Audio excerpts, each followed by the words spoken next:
Film diawali dengan seorang wanita misterius sedang chattingan dengan beberapa orang di dalam sebuah grup. Wanita itu lalu mengirim pesan dan berkata jika dia sudah tak sabar untuk segera pergi ke Manor Gate melakukan perburuan terhadap orang-orang tercela. Entah apa yang dimaksud olehnya, scene kemudian berpindah kepada seorang pramugari yang sedang menawarkan minuman kepada salah seorang penumpang. Tapi ketika sang pramugari sedang menuangkan minuman, tiba-tiba dia dikagetkan dengan kemunculan seorang pria yang sedang marah-marah.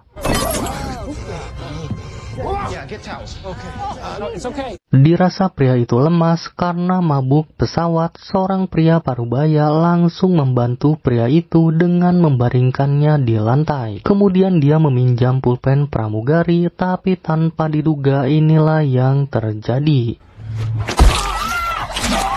Dan darah pun mengucur deras dari leher pria itu, membuat panik semua orang di pesawat. Pria itu lalu meraih botol dan langsung menghantam pala si penumpang tersebut. Tapi setelah dia bangun, tiba-tiba muncul seorang wanita yang lebih parah dari pria tadi. Ujung selop sepatunya tepat mengenai mata pria itu dan tanpa ragu langsung dicabut bersamaan dengan bola matanya. Kemudian pria itu pun dibawa ke dalam sebuah ruangan bersama dengan seorang wanita yang sudah berada di sana dalam keadaan pingsan. Wanita blonde tadi kemudian terbangun dalam keadaan mulut terkunci oleh benda aneh yang tak bisa ia lepaskan. Ketika dia memeriksa sekitar, ternyata wanita lain pun mengalami hal serupa. Dan tak hanya mereka berdua saja, ternyata semua orang di tempat ini juga mengalami hal yang sama. Semua orang kemudian berjalan ke lapangan kosong dan mereka menemukan kotak kayu besar lengkap dengan sebuah linggis di pinggirnya. Seorang pria bertopi lalu memberanikan diri untuk membuka kotak itu, hingga membuat semua orang langsung berlari menjauhi lapangan karena takut terjadi hal buruk.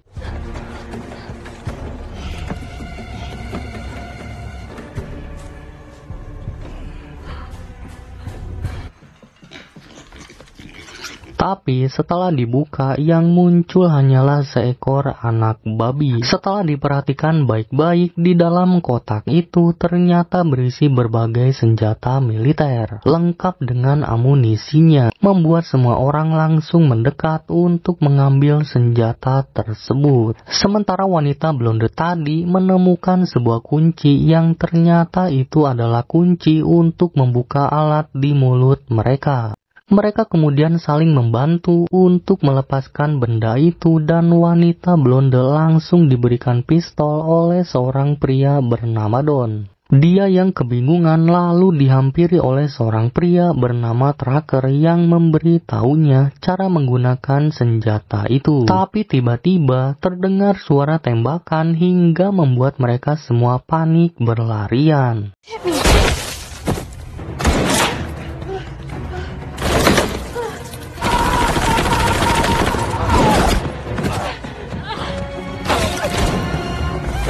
Sadar wanita itu membutuhkan pertolongan, Tracker yang peduli pun memberanikan diri untuk berlari meski dihujani oleh tembakan peluru. Dan tanpa diduga, wanita itu masuk ke dalam jebakan yang membuat tubuhnya tertancap besi. Merasa kasihan dengan wanita itu, Tracker pun berusaha untuk menolong wanita itu, tapi tak jauh dia meninggalkan jebakan, tiba-tiba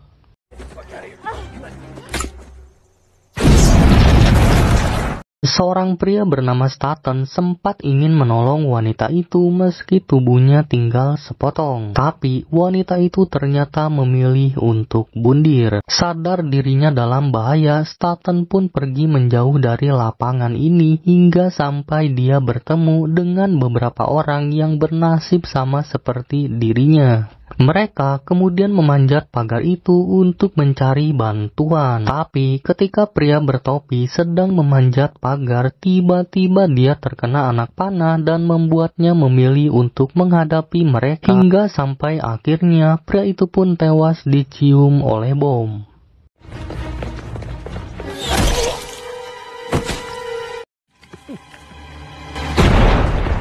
Staten bersama yang lainnya kemudian masuk ke dalam minimarket dan mereka gunakan untuk tempat berlindung. Sembari menodongkan senjata, Staten lalu menanyakan lokasi keberadaannya saat ini agar dia bisa meminta bantuan. Tapi di saat Staten sedang menjelaskan situasi saat ini, salah satu orang yang bersamanya tiba-tiba keracunan setelah menelan makanan di tempat ini.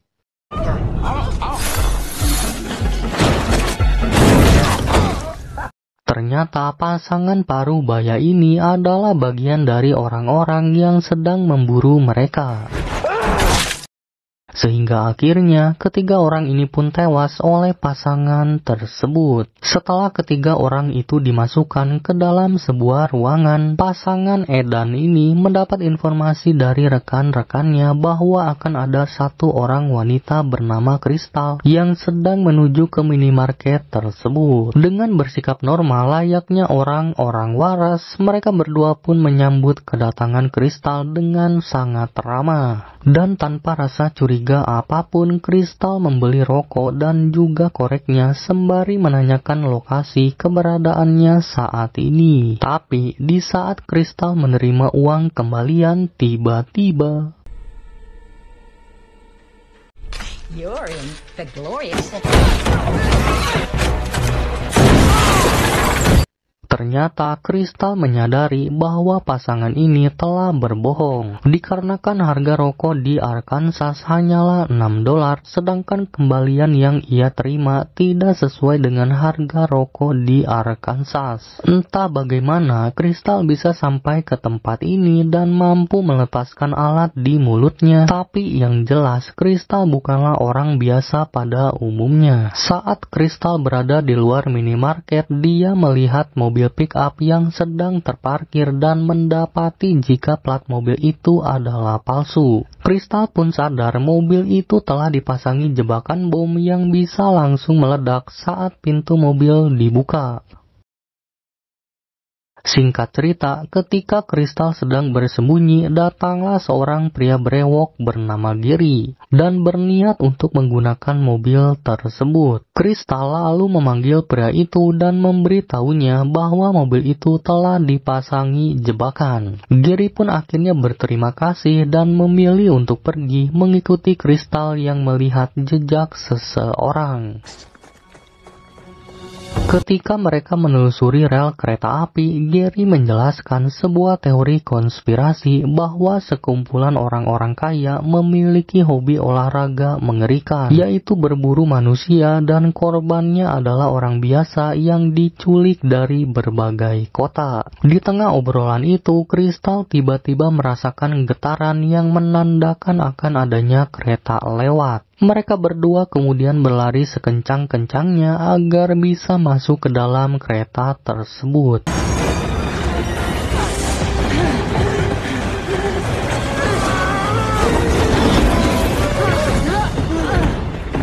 Setelah berada di dalam kereta, Crystal mendengar suara dari balik kotak barang dan ternyata itu adalah sekumpulan orang-orang yang mengaku sebagai imigran gelap.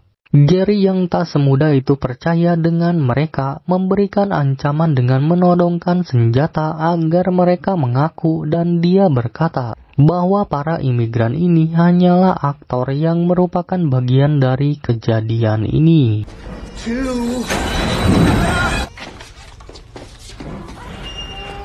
Hingga sampai akhirnya mereka pun tiba di sebuah tempat yang dipenuhi oleh pasukan militer. Mereka semua kemudian keluar dan diperiksa satu persatu. Gary yang curiga dengan para imigran mencoba berbicara dengan seorang tentara. Dia melaporkan tentang kejadian dan situasi saat ini. Tapi tentara itu tidaklah menanggapi perkataan dirinya. I don't think they believe you, Gary. Gary yang kesal lantas menyerang pria imigran itu dan mendapati bom di dalam tasnya, dan dengan cepat Gary pun langsung memasukkan bomnya ke dalam sarang burung pria itu. Sementara Kristal bersama para imigran dibawa ke dalam kamp militer dan dia lalu bertemu dengan seorang pemimpin bernama Dino. Kristal menjelaskan bahwa dia telah diculik oleh seseorang. Jadi Kristal meminta Dino untuk segera menghubungi kedutaan Amerika. Hunted? Tapi ternyata Dino sudah mengetahui bahwa Kristal saat ini sedang diburu. Hal itu tentu saja membuat Kristal kaget karena dia tidak memberi tahu Dino. Dino lalu meminta anak buahnya untuk membawa seseorang yang lebih dulu datang dan mengaku sedang diburu, di mana ternyata orang itu adalah Don. Don bisa sampai ke tempat ini setelah dia berlari ke arah utara meski Don sempat curiga, tapi ternyata orang-orang ini bukanlah bagian dari mereka. Tak lama kemudian muncullah seorang pria bernama Oliver dari kedutaan Amerika, hingga membuat Don terlihat senang karena bisa segera pergi meninggalkan tempat ini. Oliver kemudian berjanji akan segera mengeluarkan Don dan Kristal dari tempat ini. Di tengah perjalanan, Oliver memberitahu mereka jika kejadian yang dialami adalah perbuatan dari para elit global atau para orang kaya di Amerika dengan motif dendam pribadi. Tapi Don menjawab dan yakin bahwa dirinya sama sekali tidak berbuat kesalahan apapun kepada siapapun. Obrolan ini rupanya membuat Kristal curiga terhadap Oliver dan tanpa ragu, Kristal langsung menendang Oliver keluar dari mobil ini dan kemudian inilah yang terjadi.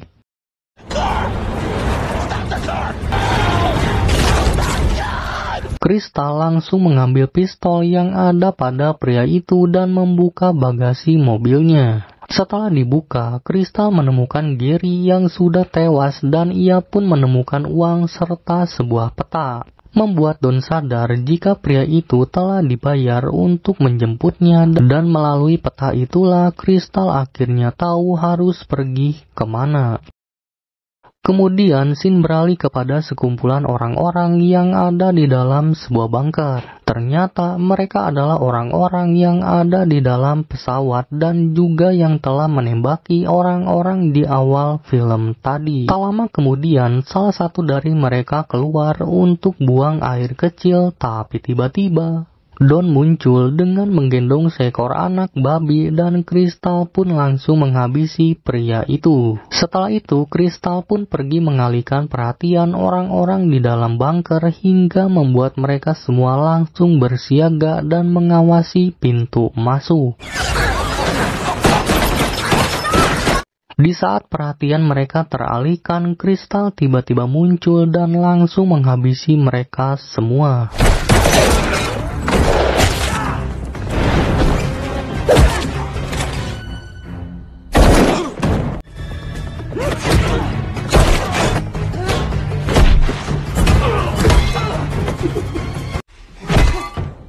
Tak lama kemudian, Don pun masuk ke dalam bunker bertepatan dengan suara radio yang mempertanyakan apakah Don telah menghabisi Kristal. Perkataan itu membuat Kristal curiga bahwa Don adalah anggota mereka. Kristal lalu meminta Don untuk menurunkan senjata jika bukan anggota mereka. Tapi Don menolak dan tiba-tiba They're playing you. They're fucking with you. I'm on your side here.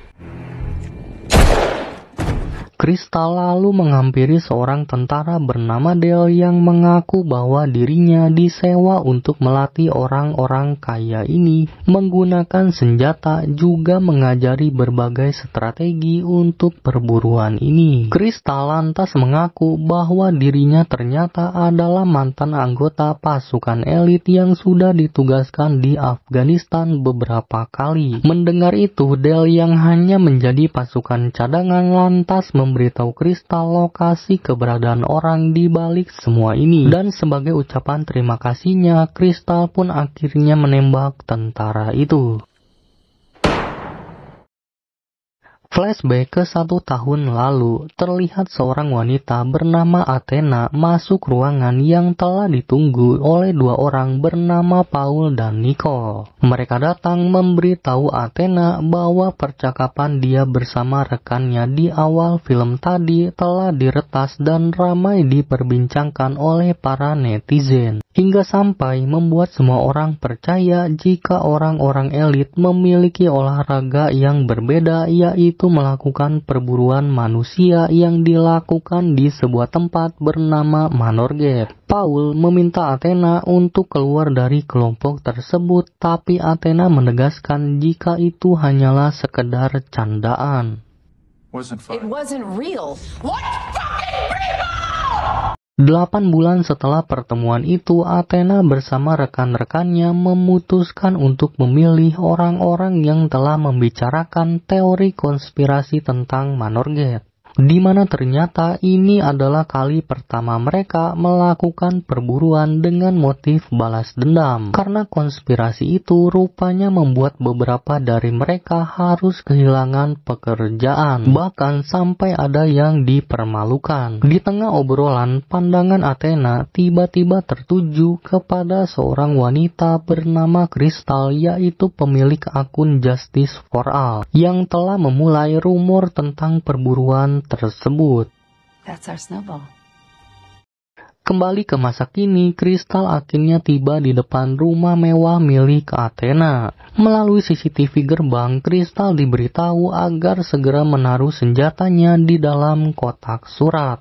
Karena jika tidak, Athena akan meledakkan bom yang tertanam tepat di bawah Crystal saat ini. Mendengar itu, Crystal pun akhirnya menuruti permintaan tersebut dan kemudian masuk ke dalam rumah tanpa membawa senjata. Di dalam rumah, Crystal sempat menemukan foto beberapa orang termasuk dirinya yang terpajang di tembok. Dia lalu menemui Athena yang sudah menunggunya di dapur. Athena lalu memberitahu jika Don ternyata bukanlah anggotanya, melainkan orang yang sama seperti Crystal si pembuat rumor. Tapi ternyata Athena sudah salah menangkap orang karena Crystal yang ada di hadapannya bukanlah pemilik akun Justice for All yang telah membicarakan dan menyebarkan tentang teori rumor tersebut. Mendengar itu, Athena tidaklah percaya begitu saja dan kemudian terjadilah perkelahian di antara mereka.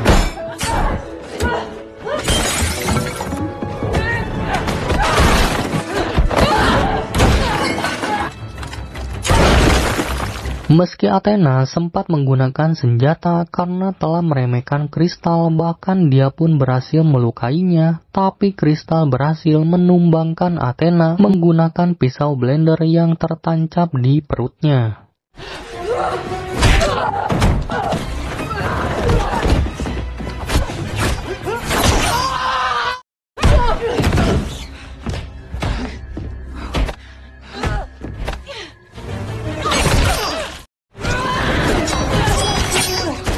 Di saat itulah Athena akhirnya menyadari bahwa dia benar-benar sudah menangkap orang yang salah karena Crystal di hadapannya bukanlah pemilik akun Justice for All yang asli. Membuat Athena terlihat kecewa dan akhirnya meninggal. Setelah menghabisi Athena, Crystal lalu pergi makan dan mengobati luka di perutnya. Tak lama kemudian, dia pun keluar menggunakan pakaian mewah dan berjalan menuju pesawat jet pribadi milik Athena. Sembari memegang senjata, Crystal meminta sang pilot untuk mengantar dirinya segera pulang. Dan film pun diakhiri dengan Crystal yang menikmati minuman mahal dan ditemani oleh pramugari yang akhirnya bisa merasakan makanan mewah. Again, it's fucking great. Jadi itulah alur cerita film berjudul Han tahun 2020 ini. Semoga kalian mengerti dengan apa yang disampaikan dan sampai ketemu di video selanjutnya.